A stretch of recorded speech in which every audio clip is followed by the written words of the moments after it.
Good morning. आज हम लोग इस वीडियो में बात करेंगे how to write a letter, यानी लेटर राइटिंग के बारे में बात होगी। लेटर राइटिंग की इम्पोर्टेंस क्या है और इसकी हाल फिलहाल में इसकी रेलेवेंस क्या है, इसकी भी बात करेंगे।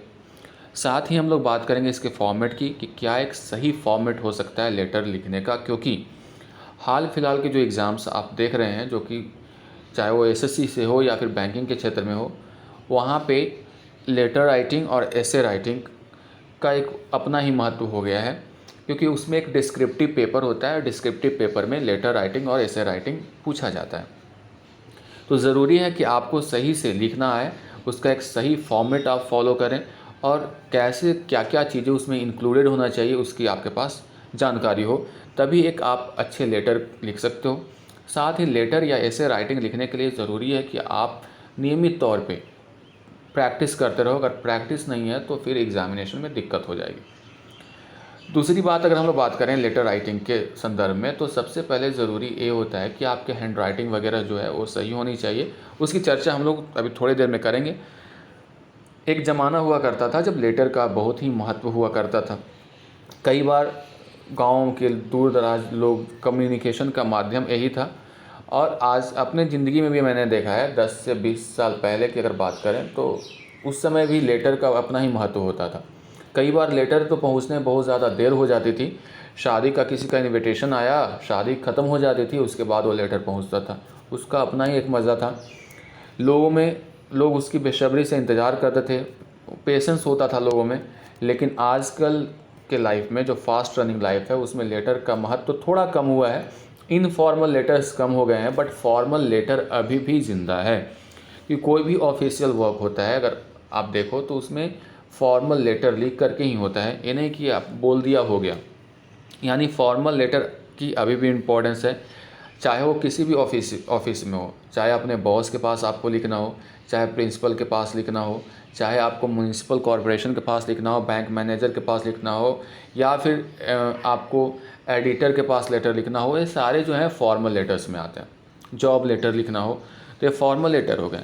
और इनफॉर्मल लेटर में आते हैं भाई बहन, जो आपके फ्रेंड वगैरह दोस्त वगैरह के पास अगर कोई आप लेटर भेजते हो, that is called informal letter. तो फॉर्मल लेटर की इम्पोर्टेंस हमारे लाइफ में बहुत ज़्यादा है। अगर आप जॉब लेने से पहले आपको उसको क्रैक करना पड़ेगा, क्वालिफाई करना पड़ेगा।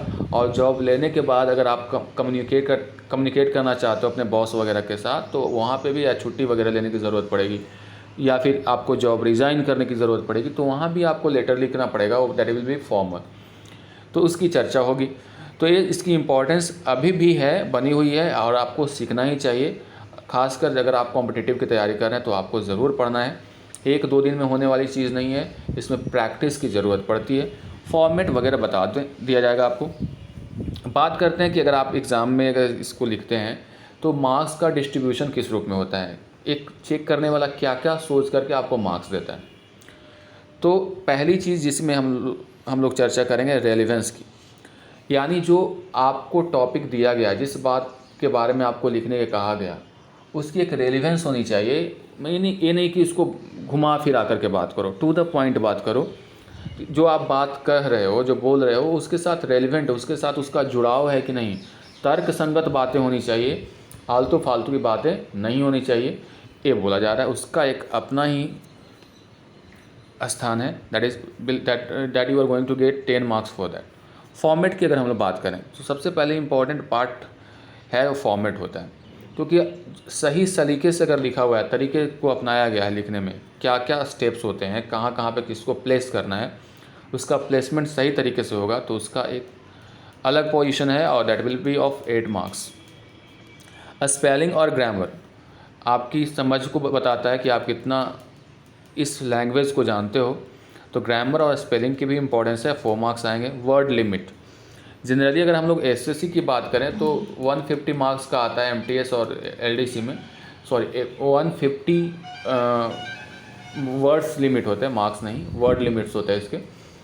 और उसमें आप 10% इंक्रीज कर सकते हो या डिक्रीज कर सकते हो। 10% ज़्यादा भी हो सकता है, 10% कम हो सकता है, बट ज़्यादा वर्ड लिमिट को क्रॉस नहीं करना है या उसके पीछे नहीं रह जाना है। तो इसका 4 मार्क्स। कंटेंट क्वालिटी की बात वही हो गई कि जो आपने लिखा है उसकी क्वालिटी क्या है, सही तरीके से लिखा है या कि नहीं लिखा है, जो टॉपिक है उसके अनुसार लिखा है या नहीं, वो कंटेंट की क्या क्वालिटी है उसकी बात होगी। हैंड राइटिंग, हालांकि यहाँ पे 4 मार्क्स लिखा हुआ है, बट इसका एक अपना ही महत्व होता है, क्योंकि जैसे ही आपकी कॉपी खुली और आपके हैंड राइटिंग गंदी है और जो एग्ज़ामिनर है, वो चेक करने वाला है, वो उसने चश्मा निकाल करके उसको साफ़ किया आपके हैंड राइटिंग को देखने के लिए, तो समझ जाओ कि आपका मार्क्स वहाँ से घटना शुरू हो गया। सारे सेक्शंस जो यहाँ पे लिखे हुए हैं उस सब में मार्क्स आपका घटता चला जाएगा। लेकिन अगर आपकी हैंड राइटिंग खूबसूरत है तो ऐसी स्थिति में जो एक एक्स्ट्रा अटेंशन के साथ जो एग्ज़ामिनर होता है आपको मार्क्स देना शुरू करता है। तो सारे जो भी सेक्शन है सारे में मार्क्स आपका बढ़ जाएगा। कहने को ये 4 मार्क्स है, लेकिन वो सारे जितने भी यहाँ पे लिखे हुए हैं सेगमेंट्स सबको प्रभावित करता है। इफ़ेक्टिव सेंटेंसेस ज़्यादा लेंदी नहीं होने चाहिए, ऐसे हाई फाई वर्ड्स का यूज़ नहीं करना चाहिए, जो शॉर्ट हो और एग्जैक्ट हो, ये ध्यान देना है। यानी शॉर्ट सेंटेंसेज और एग्जैक्ट जो ज़रूरत है वही होना चाहिए। ज़्यादा इफ़ेक्टिव सेंटेंस माना जाता है शॉर्ट और एग्जैक्ट। कोहेसिवनेस का मतलब यहाँ पे समझ लीजिए कन्विंसिंग टोन होना चाहिए। ये जो आप बात कर रहे हो, जो आदमी पढ़ रहा है उस कन्विंस्ड हो जाए कि नहीं वो वही बात कर रहा है जो कि इसमें कहने की ज़रूरत है। तो कन्विंसिंग टोन होना ज़रूरी है। सरल सुबोध भाषा में अगर आप किसी को समझा देते हो अपनी बात को तो इसकी अपनी ही इम्पोर्टेंस है, उसका अच्छा मार्क्स मिलता है। तो इस बात पे आपको ध्यान रखना है कि हैंड राइटिंग, ग्रामर, वोकैब जो है सब आपको सही से यूज़ करने हैं। तो इन पे आपको विशेष रूप से ध्यान देना है, इन सारी चीज़ों पे काम करना होगा। बात करते हैं फॉर्मेट। सबसे पहले फॉर्मल लेटर कैसे लिखा जाएगा उसकी बात करते हैं। तो ये आप देख रहे हो your name, your address and your city, इसको कहते हैं एड्रेस ऑफ सेंडर। अब इसको आप ध्यान से समझिए, एड्रेस ऑफ सेंडर। अगर आप सचमुच में किसी को लेटर लिख रहे हो तब तो अपना एड्रेस, अपना नाम वगैरह आप लिखिए, कोई दिक्कत नहीं है। लेकिन अगर एग्जामिनेशन के पॉइंट ऑफ व्यू से अगर लेटर राइटिंग सीख रहे हो तो आपको एक चीज़ आपको सीखना पड़ जाएगा, वो ये कि एग्जामिनेशन में 2 तरह के सवाल आते हैं। एक तो डायरेक्ट बोल देगा कि write a letter to principal regarding this. तो वहाँ पे आपको क्या करना है कि जब आपको एड्रेस नहीं दिया हुआ है तो आप अपना खुद का एड्रेस नहीं दे देंगे। यहाँ पे आपको यहाँ पे सिंपली लिख देना है एग्जामिनेशन हॉल, और कहाँ का एग्जामिनेशन हॉल, जैसे गया, पटना, कहीं भी हैं आप तो वहाँ पे उसका ये दे देना है, पटना मान लिया बस। लेकिन अगर ऐसे सवाल पूछे जाएं जिसमें एड्रेस इंक्लूडेड हो, जैसे ऐसा पूछा जाएगा you are mister Gopal from SP Kothi गया। अब यहाँ दिया हुआ है, आपका नाम भी दे दिया गया, गोपाल नाम है आपका, ठीक है। आप गोपाल के तौर पे आपको लिखना है you are mister Gopal from SP Kothi Gaya and write a letter to an editor, जो भी है।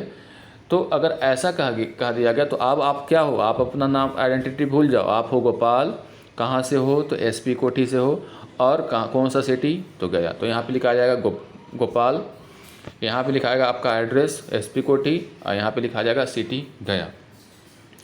ये जो नेम वाला जो है एक, इसको ओमिट भी किया जा सकता है, इसको आप स्किप भी कर सकते हो, डायरेक्ट एड्रेस लिख सकते हो, बट नाम लिखेंगे तो कोई दिक्कत ऐसा है नहीं। कई जगहों पे इसको स्किप कर दिया जाता है, नाम नहीं लिखा जाता है, बट नाम लिखने से कोई दिक्कत नहीं है। तो एड्रेस अगर नहीं दिया हुआ तो एग्जामिनेशन हॉल हो जाएगा, अगर एड्रेस दिया हुआ है तो जो एड्रेस दिया हुआ है सवाल में वही एड्रेस आपको मेंशन करना है, आपका पर्सनल कुछ नहीं यहाँ पे होना चाहिए, ठीक है। तो क्या आएगा फॉर्मेट में, सबसे पहले नाम, एड्रेस और सिटी, उसके बाद बात करते हैं। फिर आपको एक गैप देना है, और ध्यान रखिए कि कभी भी एप्लीकेशन लेटर वगैरह आप लिखते हैं तो एक वाइट शीट में लिखा कीजिए, ये नहीं कि जो लाइन वाली होती है उसमें नहीं लिखना है, वाइट शीट में लिखना है।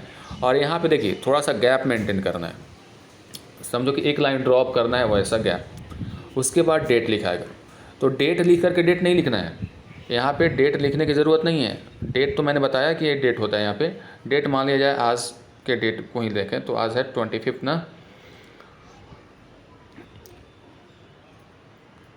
तो यहाँ पे लिख सकते हैं आप क्या है, मई, कॉमा दे दो, हो गया, ऐसा लिखना है। या फिर May 25 भी लिख सकते हो, मई इधर 25 2021, तो ये सही तरीका होता है। तो यहाँ पे आपका हो गया डेट लिख करके डेट नहीं लिखना है, डायरेक्ट डेट लिख देना है। फिर बात करते हैं आगे। तो ये जो आपने अपना सेंडर का दिखा, यहाँ पे डेट लिखा, ये जो है आपका एड्रेस, वो हो गया आपका किसका, जिसके पास आप भेज रहे हो, रिसिपिएंट्स का, यानी जो रिसीव करने वाला है लेटर। तो आप किसके पास लिख रहे हो, तो मैनेजर के पास, डायरेक्टर के पास। तो कोई भी मैनेजर का यहाँ होगा द मैनेजर, कौन सा कंपनी, मान लीजिए आप एडिटर के पास लिख रहे होते हैं, यहाँ पे क्या हो जाएगा एडिटर, द एडिटर। एक और चीज़ समझ लो, कई जगह पे टू द एडिटर लिखा हुआ है, टू द मैनेजर लिखा हुआ है, टू द डायरेक्टर। तो टू को अब जो है मॉडर्न फॉर्मेट में इसको ओमिट कर दिया जाता है, नहीं लिखा जाता है। Direct the manager, the director, the editor, ऐसे हम लोग बात करेंगे। तो द एडिटर, कंपनी का नाम, मान लिया टाइम्स ऑफ इंडिया, तो यहाँ पे लिखा जाएगा टाइम्स ऑफ इंडिया। कंपनी का एड्रेस, तो उतना डिटेल में अगर लिखना है तो लिखिए, नहीं तो डायरेक्ट सिटी का नाम लिख दिया, पटना, गया, जहाँ से पब्लिश होता है वो लिखना है, ठीक है। तो आप कंपनी का नाम और उसके बाद एड्रेस, और एड्रेस करते हुए किसको, मैनेजर, डायरेक्टर, प्रिंसिपल, कोई भी रहेंगे उसको हम लोग करेंगे। तो ये हो गया पहला, सेंडर का एड्रेस हो गया, दूसरा डेट हो गया, और तीसरा क्या हो गया, रिसीवर का एड्रेस हो गया। उसके बाद बात करेंगे हम लोग सब्जेक्ट की। तो सब्जेक्ट में ध्यान दीजिए, आप SUB लिख करके भी आप ऐसे कर सकते हो, या फिर सब्जेक्ट पूरा लिख सकते हो। यहाँ पे लिखा हुआ है रेजिग्नेशन लेटर, आपका जो जिस संदर्भ में बात करना है आप लिख सकते हैं, मैंने एक एग्जाम्पल के तौर पे दिया, ठीक है।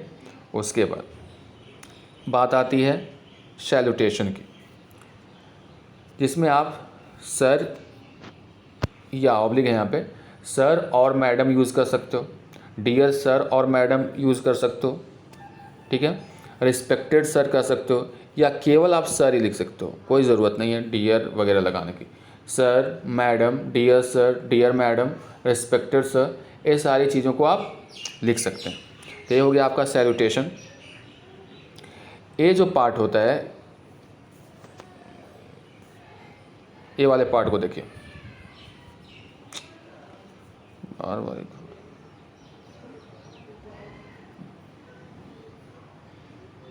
इसको देखो, ये जो होता है, मैंने कई ऐसे ओपनिंग लाइंस को इंक्लूड किया। पहले इतना समझते हैं, इसको बोलते हैं बॉडी। और बॉडी को आप ध्यान देंगे कि स्टार्टिंग लाइन इससे कहाँ से शुरू करें, क्योंकि बॉडी जो ज़रूरत है कि सबसे पहले पढ़ने के बाद लगे कि कुछ लिखा हुआ है सही। तो बॉडी को स्टार्ट करने से के लिए कुछ ओपनिंग लाइंस मैंने लिखे हैं। जैसे देखिए, I am writing this letter to complain about. अगर कंप्लेंट लेटर होगा जिसमें आप कंप्लेन करना चाहते हैं, तो आप क्या बोलेंगे, I am writing this letter to complain about something. मान लिया जाए कि आपका बैंक में आपका बैलेंस कट गया, ठीक है, तो आपको बैंक में एक लेटर लिखना है, तो क्या बोलेंगे, I am writing this letter to complain about, जो भी है आपका अपना कंसर्न जाहिर करेंगे। आई वांट, आप किसी को इन्फॉर्मेटिव लेटर लिख रहे हैं, इन्फॉर्म करना चाहते हैं, तो I want to inform you about, है ना। I want to request you about something. I want to apply for, माने कोई पोस्ट के लिए आपको अप्लाई करना है, तो वांट टू अप्लाई फॉर। किसी चीज़ के बारे में जांच पड़ताल करनी है, तो I am writing this letter to inquire about, inquire after भी कह सकते हो। तो ये सारी चीज़ें हैं, इससे आप स्टार्ट कर सकते हो। या फिर ऐसे बोल सकते हो, with regard to the above mention subject I wish to state that, subject के बाद कॉमा होगा, with regard to the above mention subject I wish to state that, जो सब्जेक्ट आपने ऊपर में लिखा है उसके बारे में कहना चाह रहा हूँ क्या, तो आगे आप कहिएगा जो कहना है। With great dismal and concern, ये वाली जो लाइन है वो जब आपको किसी चीज़ को लेकर के चिंता या दुख जाहिर करने की ज़रूरत है। मान लिया जाए कि आपके मोहल्ले में गंदगी का अंबार लगा हुआ है, आपको म्यूनसिपल कॉरपोरेशन के पास लेटर लिखना है, तो ऐसे कंप्लेंट लेटर में आप इसका इस्तेमाल कर सकते हैं कि with great dismal and concern I wish to draw your attention towards this particular problem of your locality, ठीक है। तो with great dismal and concern, dismal का दुख और कंसर्न मतलब चिंता के साथ सूचित करना पड़ रहा है, तो ये हो सकता है। आप किसी के लेटर के जवाब में लेटर लिख रहे हैं, ठीक है, तो मान लिया जाए कि आप जॉब के लिए अप्लाई कर रहे हो, एक वैकेंसी आई थी पेपर में, ठीक है, तो उसको लेकर के अगर आप अप्लाई करना चाहते हो तो आप क्या उसका रेफरेंस दोगे, तो with reference to your letter, और जो भी लेटर होगा जिस डेट को होगा, डेटेड इस तारीख को, कौन से न्यूज़पेपर में आया था, ओ, जैसे with reference to your letter dated, जो भी डेट है, मान लिया कि 20 मई 2021,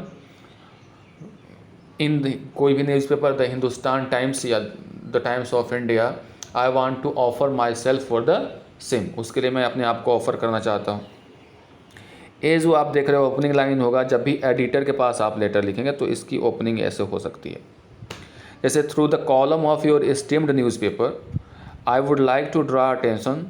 अब यहाँ पे मैं अटेंशन क्या करना चाह रहा हूँ, अट्रैक्ट करना चाह रहा हूँ, तो ऐसे लिखेंगे, through the column of your esteemed newspaper I would like to draw attention of the common people and और senior authorities towards this particular problem. जो पर्टिकुलर आपका प्रॉब्लम है उसको आप हाईलाइट करना चाहते हैं, तो इसकी ओर मैं ध्यान आकर्षित करना चाहता हूँ। इतना के बाद फिर अगले पैराग्राफ में आकर के इस प्रॉब्लम के डिटेल लिखिए और लास्ट में रिक्वेस्ट कीजिए, therefore I request you to publish my letter in your newspaper so that many of the people concern with this problem get read of it. कुछ भी अपना जो भी आपको लगे लिख सकते हैं।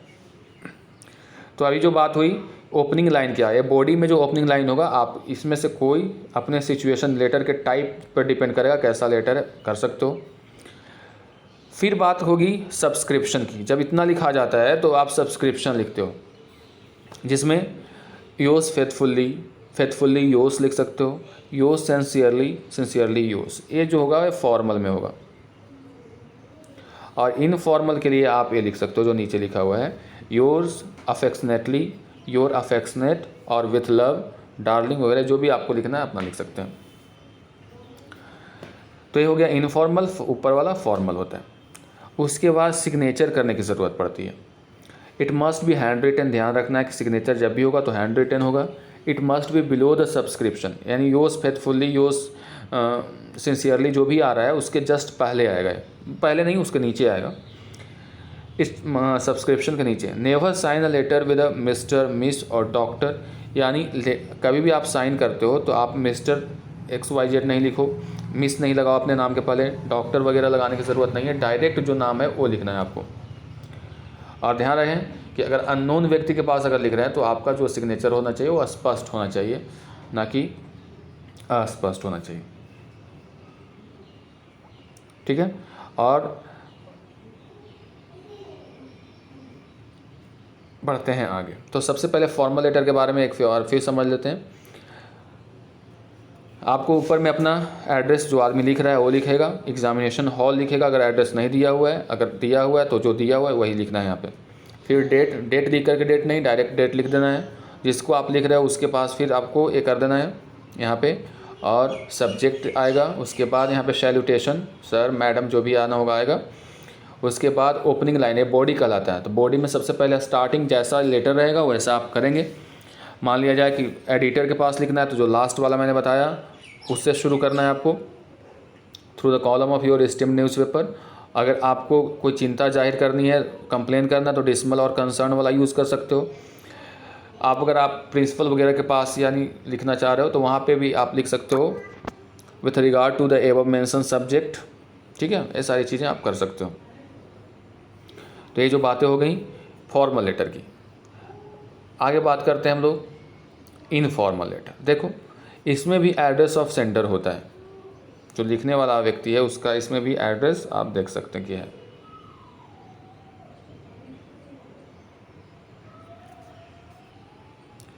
उसके बाद आपको डायरेक्ट डेट लिख देना है, और यहाँ पे नहीं जो रिसीव कर रहा है उसका एड्रेस होगा, और नहीं वो होगा जिसमें आप सब्जेक्ट वगैरह लिखते हो। डायरेक्ट जो लिख रहा है उसका, फिर डेट, और उसके बाद अब लिखो आपका कोई फ्रेंड है तो डियर फ्रेंड जो भी है आपका नाम, डियर अभिषेक लिख सकते हो, नाम भी उसका लिख सकते हो, तो नेम ऑफ द पर्सन लिख दो। अब body of the letter direct आ जाएंगे नीचे, बॉडी लिखाएगा, उसमें पैराग्राफ 1 में आपको ask for well being of the person, हाल चाल पूछिए।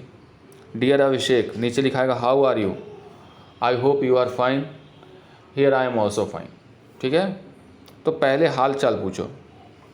दूसरे वाले में मेन रीज़न, क्यों आपने लेटर लिखा है उसको, उसकी चर्चा करो, है ना। I have written this letter to inform you about my success in particular field, किसी भी पर्टिकुलर फील्ड में आपने सक्सेस किया है तो उसके बारे में आप जो मेन पॉइंट है वो आप लिखिए।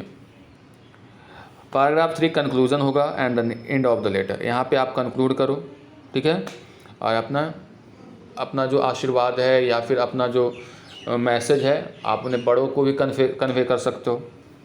और यहाँ पे योर्स लविंगली अफेक्शनेटली जो लिखना है और जिसका नाम है वो, यानी इनफॉर्मल लेटर में कुछ करना नहीं है आपको, अपना एड्रेस लिखना है, अपना डेट लिखना है, और जिस व्यक्ति को लिख रहे हो, अभिषेक लिख रहे हो तो डियर अभिषेक कर लो, डियर मोना सोना, जिसके पास लिख रहे हो उसके का नाम लिख दो वहाँ पे, भाई बंधु जिसके पास लिख रहे हो उसका मेंशन कर दो। और उसके बाद लेटर फर्स्ट में हाल चाल ज़रूर पूछना है, दूसरे बारे में मेन पॉइंट की बात करना है, और तीसरे बारे में कंक्लूड करना है, जिसमें आप क्या कर सकते हो, कंक्लूजन में आप अपना मैसेज छोटे को पास कर सकते हो, बड़े को आप अपना मैसेज पास कर सकते हो लास्ट में, यानी कंक्लूड करना है थर्ड पॉइंट में। उसके बाद योर्स लविंगली डायरेक्ट लिख सकते हैं, ठीक है। वीडियो के लिंक जो डिस्क्रिप्शन होता है उसमें मैं कुछ ऐसे फॉर्मेट को मैं भेजूंगा, पहले आप इसको समझ लीजिए कैसे बनाना है, और आप घर पे बैठ करके एक इस फॉर्मेट पर आधारित एक लेटर ज़रूर लिखिएगा जिससे आपको समझ में आए कैसे लिखना है। ऐसे मैं आपको एक सैम्पल के तौर पे भेजूंगा डिस्क्रिप्शन में। अभी फ़िलहाल आप इस फॉर्मेट को समझिए। That's all for today.